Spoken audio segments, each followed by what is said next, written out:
ناظرین السلام علیکم ورحمۃ اللہ وبرکاتہ۔ انجینئر محمد علی مرزا جہلمی نے ایک مقدمہ قائم کیا ہے کہ حضرت امیر معاویہ رضی اللہ عنہ کے آنے سے اس امت کے اوپر ملوکیت مسلط ہو گئی۔ چلیں جو بھی ان کا مقدمہ ہے، ابھی ہم اس میں نہیں پڑھتے، لیکن 100 سوالوں کا ایک سوال ہے۔ ہم 2 منٹ کے لیے مرزا صاحب کا مقدمہ مان لیتے ہیں جو انہوں نے اسحاق جہلوی سے لیا، اور اسحاق جہلوی صاحب نے جو ہے وہ مولانا مودودی سے لیا۔ ہم یہ سوال اب ان تینوں سے کر رہے ہیں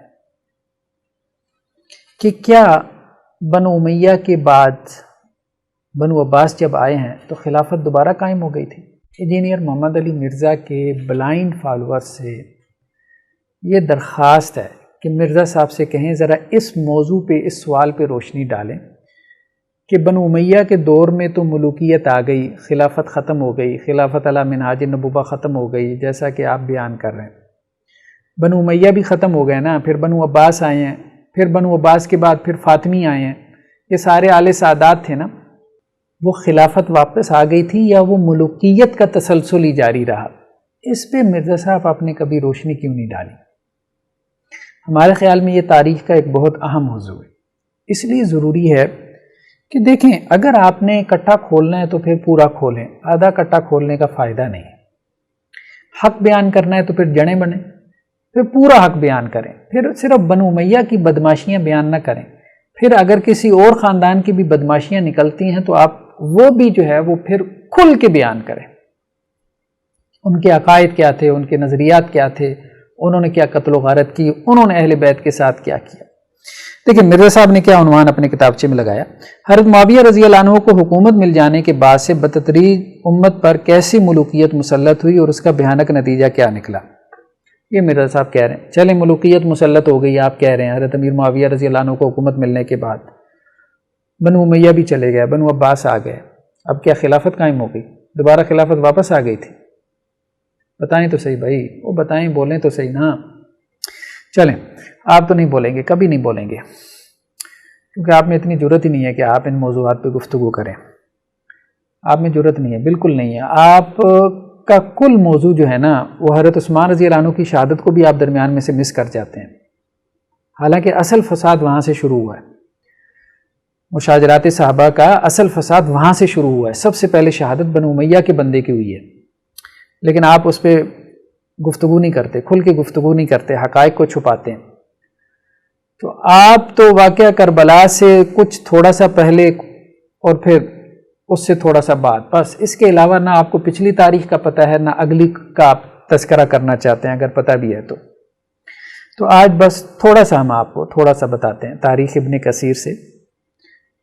اب یہ واقعات ایسے ہیں نا کہ یہ واقعات اب آپ یہ کہہ کے نہیں جھٹلا سکتے کہ یہ تاریخ کے واقعات ہیں۔ یہ کیا تاریخ کا واقعہ ہے کہ بنو امیہ چلے گئے تھے اور بنو عباس آ گئے تھے؟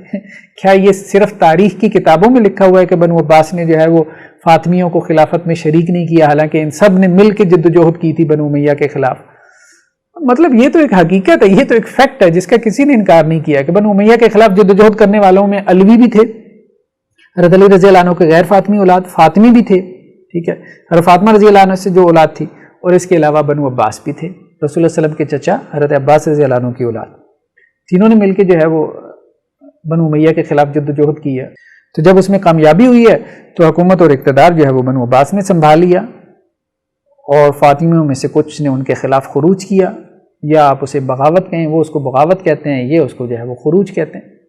اور اس کے بعد جو قتل و غارت ہوئی ہے مدینہ کے اندر ہوئی ہے، لیکن کوئی بیان نہیں کرتا۔ چلیں یار آپ یہ بیان نہیں کرتے جو فتنہ فساد لڑائیاں ہوئی ہیں فاطمیوں میں اور بنو عباس میں، آپ اہل بیت کے جھگڑے نہیں دکھانا چاہتے، جو ان کے درمیان قتل و غارت ہوئی ہے خلافت کے حوالے سے آپ نہیں وہ ذکر کرنا چاہتے، کہ آپ کے خیال میں امت کے وسیع تر مفاد میں اس کو چھپانا جو ہے وہ ضروری ہے مرزا صاحب، تو کم از کم وہ خط و کتابت ہی نقل کر دیں جو بنو عباس کے دوسرے خلیفہ ابو جعفر المنصور، جس کا پورا نام کیا تھا؟ عبداللہ بن محمد بن علی بن عبداللہ بن عباس، ٹھیک ہے۔ پھر ذرا میں شجرہ بیان کرتا ہوں کہ یہ عبداللہ بن عباس کے ذرا کیا لگتے ہیں، اس پہ ذرا غور کیجیے گا۔ عبداللہ بن محمد بن علی بن عبداللہ بن عباس، تو عبداللہ بن عباس کے پوتے کے بیٹے ہیں یہ ابو جعفر المنصور، جو دوسرے خلیفہ ہیں بنو عباس کے، اور دوسری طرف جو شخصیت ہیں وہ کیا ہیں؟ حضرت حسن کے پڑ پوتے، یعنی پوتے کے پوتے. اور وہ کون ہے؟ محمد بن عبداللہ بن حسن بن علی رضی اللہ عنہ. تو یہ دونوں کون ہیں؟ بنو ہاشم ہے نا. اب ذرا ان کی خط و کتابت جو ہوئی ہے، یہ حضرت نفس زکیہ نے اور ان کے بھائی ابراہیم بن عبداللہ دونوں نے خروج کیا تھا بنو عباس کے خلاف، ابو جعفر منصور کے خلاف. اس خروج کا تذکرہ نہیں کرتے. یہ سارے ملوکیت کا رونا رونے والے، یہ بنو امیہ پہ جا کے ان کی ملوکیت ختم ہو جاتی ہے. اس کے بعد بنو عباس اور جو فاطمی آئے تھے ان کی جو دور اقتدار میں جو کچھ ہوا اس کو یہ بیان نہیں کرتے. کیوں نہیں بیان کرتے؟ بہرحال ہم آپ کو دکھاتے ہیں کچھ نہ کچھ چیزیں، اور ہم قارئین سے کہیں گے کہ پھر کھل کے پڑھیں یار، سارا کچھ پڑھیں. پھر آپ کے سامنے سارے حقائق آئیں، ایک طرف کی کہانی کیوں پڑھتے ہیں؟ یہ دیکھیں جی، یہ تاریخ ابن کثیر ہے، اس کا ترجمہ آپ کو مل جائے گا، کہیں سے بھی مل جائے گا، کتاب و سنت ویب سائٹ سے ڈاؤن لوڈ کر لیں. یہ عبداللہ بن عبداللہ کی طرف سے محمد بن عبداللہ کی طرف، ٹھیک ہے. یہ عبداللہ جو ہے وہ ابو جعفر المنصور ہے. یہ خط لکھ رہا ہے محمد بن عبداللہ کو، اور کیا کہہ رہا ہے؟ شروع میں قرآن کی آیت لکھ رہا ہے، انما جزاء الذین یحاربون اللہ ورسولہ ویسعون فی الارض فسادا، کہ ان لوگوں کی جزا جو اللہ اور اس کے رسول سے جنگ کرتے ہیں اور زمین میں فساد برپا کرتے ہیں. اور آگے آپ کو پتہ ہے کہ کیا جزا بیان ہوئی ہے. تو وہ کیا کہہ رہے ہیں ابو جعفر المنصور؟ محمد بن عبداللہ نفس زکیہ کو، حضرت حسن رضی اللہ عنہ کے پوتے کو کہہ رہا ہے کہ تم یہ جو بغاوت کر رہے ہو نا، اس کی سزا کیا ہے اللہ کی کتاب میں؟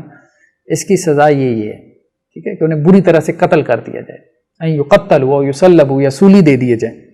یہ بنو عباس جو ہے وہ خط لکھ رہے ہیں، ٹھیک ہے، کن کو؟